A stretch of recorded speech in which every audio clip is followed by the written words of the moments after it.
Hey everybody, welcome back to All the Math. That's all the math you need for computer science. This is episode 3 of volume 1, and in this lesson we're going to build upon the notion of sets that we talked about in episode 2 to define a new kind of mathematical construct called a relation. Now the definition of a relation packs a lot into a few words, and when I give it to you, if you fully understand the definition, you almost can figure out everything else I'm going to talk about in this entire unit because it all stems from the definition. But you got to really unpack it and think carefully about it. Here's the definition. A relation is, get this, a subset of the Cartesian product. All right? A relation between sets A and B, say, is a subset of A cross B, a subset of the Cartesian product between A and B. So let's unpack that and try to remember what all this stuff means. So you will recall that if I have two sets, we'll call them A and B. And I'll just put some elements in here just for fun.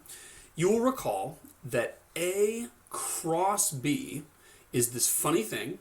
It does not consist of numbers in this case. It consists of ordered pairs of numbers. And you'll recall that the Cartesian product has a set of ordered pairs. Each ordered pair is a combination from one of the elements from the left-hand side and one of the elements from the right-hand side. So in this case, I have 1, 3. I have 1, 5. I have 4, 3. And I have 4, 5. Those are the four ordered pairs in the Cartesian product A cross B. Now, a relation is, as I said, a subset of the Cartesian product.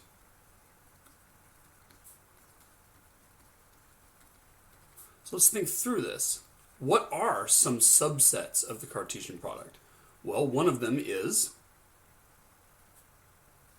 1, 3, and 4, 5. That's a subset of the Cartesian product. That is a subset of A cross B. And we could define this as a relation. We could say, let's call this relation R1. Let's define another relation here. Let's define one called R2. R2, where are you? Let's say that's 1, 5, 4, 3, and 4, 5. That is another subset of the Cartesian product. What's another one? Let's make an R3. Let's say that is just 4, 3. That too is a relation on A and B because it's a subset of the Cartesian product.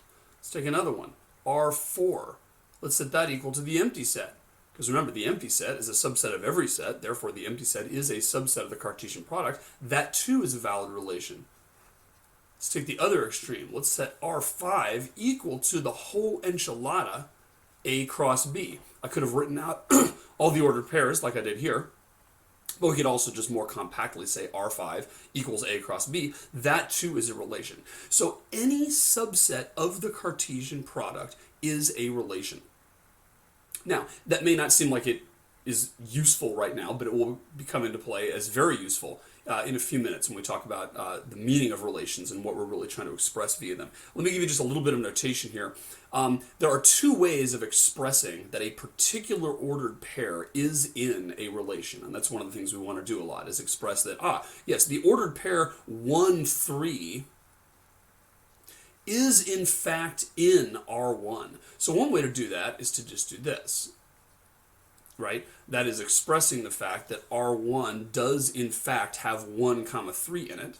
And of course we could say 1, 3 is not an element of R2 because that was missing from that relation.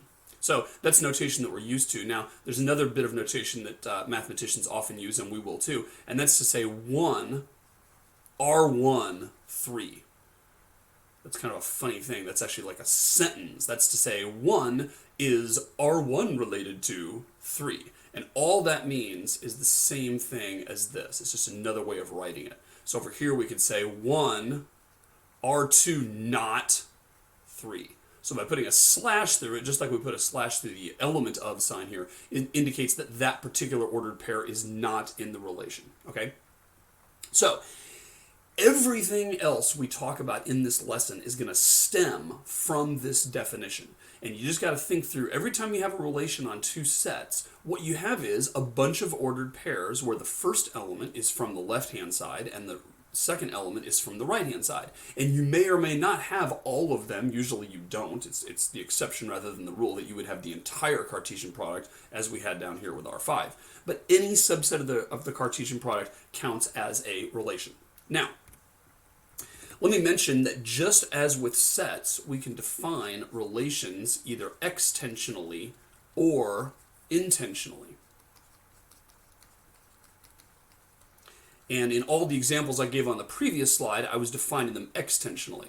I was saying something like, R6 is perhaps, 4 comma 3 and 4 comma 5. So that's an extensional definition.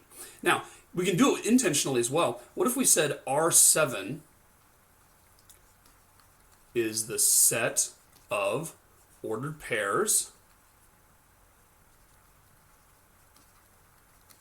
such that the left-hand side is greater than the right-hand side?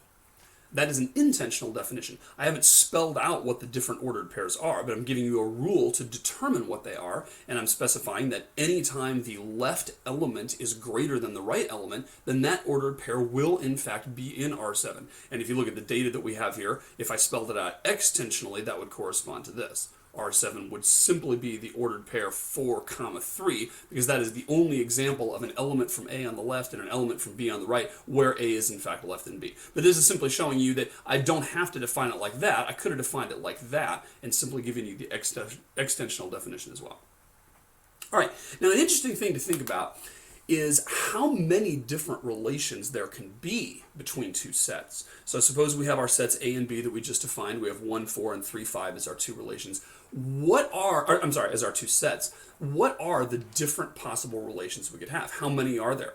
And if you think that through, it comes down to the same sort of pattern that I alluded to at some point in episode 2. And this is a pattern that comes up a lot in discrete math, so make sure you kind of get this pattern. We have a bunch of ordered pairs, each of which could be or could not be included in a particular relation. So if I want to build a relation on A cross B, basically I take every one of the ordered pairs, an element from A and an element from B, and I either include it or I exclude it. And what that boils down to is I have two choices for each ordered pair. I can either include or not include the pair 1 comma 4. I can either include or not include the pair 1 comma 3, 1 comma 5. I'm forgetting what the elements are. But the bottom line is that for every single pair of those elements, I can either include it or exclude it. And what that means is that I have two choices for the first one, and then independently of whether or not I choose to include that ordered pair, I can either include or exclude the second one. And then regardless of what I choose for that ordered pair, I can either include or exclude the third one. And regardless of what I choose for that ordered pair, I can either include or exclude the fourth one. And what that boils down to is 16 different relations for those. And that's because 2 times 2 times 2 times 2 is 16. Seems like a lot, but it really turns out to be true. Here's what the general formula is. Suppose I have A and B as my two sets. Now, what is the cardinality of A cross B? We learned last time that that is the cardinality of A times the cardinality of B, right? And in our example before, A had two things in it, I forget what they are. B had two other things in it, I forget what they are. But those two elements each had two sets. Therefore, the Cartesian product, A cross B, had 4 ordered pairs in it. So, how many different relations can I have? How many possible different relations between A and B are there? There's going to be 2 to the cardinality of A times cardinality of B. And that's because we have the cardinality of A times the cardinality of B, different ordered pairs, each of which can be excluded or excluded. And what that boils down to is 2 to the that many possible different relations. And you might, just as an exercise, list them all out. And basically what you'd do is you'd say, well, let's include just the first one. Let's include the first one and the second one. Let's include the first one and the third one. Let's include the first one and the second one and the third one. And you'll discover if you go through all of them, there will be 16 of them. One of them is the empty set. One of them is the entire Cartesian product. All the rest come into something in between.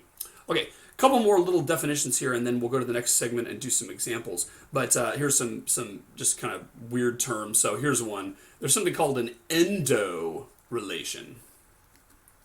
That's a really nerdy sounding term. But an endo relation simply means a relation where both the left-hand side and the right-hand side are the same set. Okay, so it's a relation from a set onto itself. So if I have A is 1 comma 4, then I could have an endo relation, let's call it R8, I think we're up to. We could say that is a subset of the Cartesian product A cross A. So maybe we could say that R8 has in it the ordered pair 1 comma 1, and the ordered pair 1 comma 4, and the ordered pair 4 comma 1, right? That is a subset of A cross A. And I can make another relation, maybe I call it R9, that's also going to be defined on A cross A, and maybe that one's the empty set. I can always have that one, right? Maybe I have R10, and that's going to be the ordered pair, or excuse me, the relation 4 comma 4 and 4 comma 1, right? These are all examples of endo relations, and that's just a nutty name for any relation where the left-hand set and the right-hand set are actually the same set. All right, and the last thing for this segment is that just like with sets, we can have infinite or finite relations. So the ones we've looked at before have been finite. And again, finite just means it has a finite number of ordered pairs in it. So when I said, that R10 was equal to 4 comma 4 and 4 comma 1 or whatever I said, that was obviously a finite relation because there's a finite number of ordered pairs in it. Now, you might say, how could we have an infinite relation because we can't possibly list them all? Well, sure, but it's the same thing with sets, right? You can't list all of the elements of an infinite set either. That doesn't mean there can't be infinite sets. And here's something we could say. Let me give you an example of an infinite relation here. Let's make a relation, and I'm going to define it intentionally, as you have to with infinite ones, right? You can't possibly list an infinite relation extensionally any more than you could list an infinite set extensionally, because we don't have infinite paper and infinite time, right? So I'm going to define a relation. Now I could call it R11, but instead I'm going to call it, and this is what we're often going to do, we're going to give it a name. I'm going to call it greater than. And I'm going to use camel case here. I'm going to capitalize the T and capitalize the G. I often do that just so I can kind of have it all as one word with no spaces, and yet it's a little bit legible because I've actually capitalized each succeeding word. I'm going to call it greater than. And I'm going to say, just like we said before with that intentional set, that it is the set of all elements where the first element is greater than the second element. But you know what? Instead of making this on A cross B, I'm going to make this a subset of Z cross Z.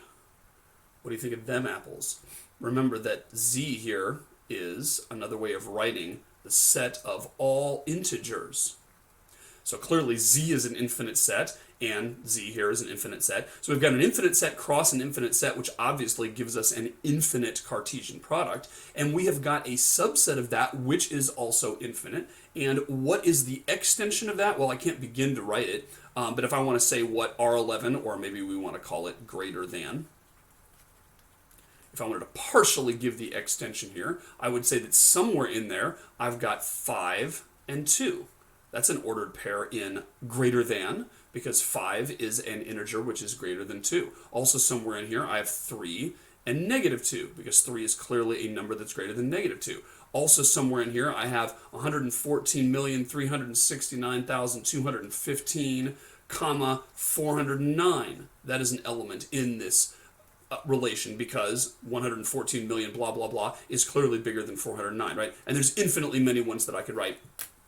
But the only purpose of giving this example is to show that a relation can certainly be infinite. You're going to have to define it intentionally if it's infinite, because there's no way to actually list all the explicit pairs. But there's certainly nothing wrong with having a relation which has infinitely many members.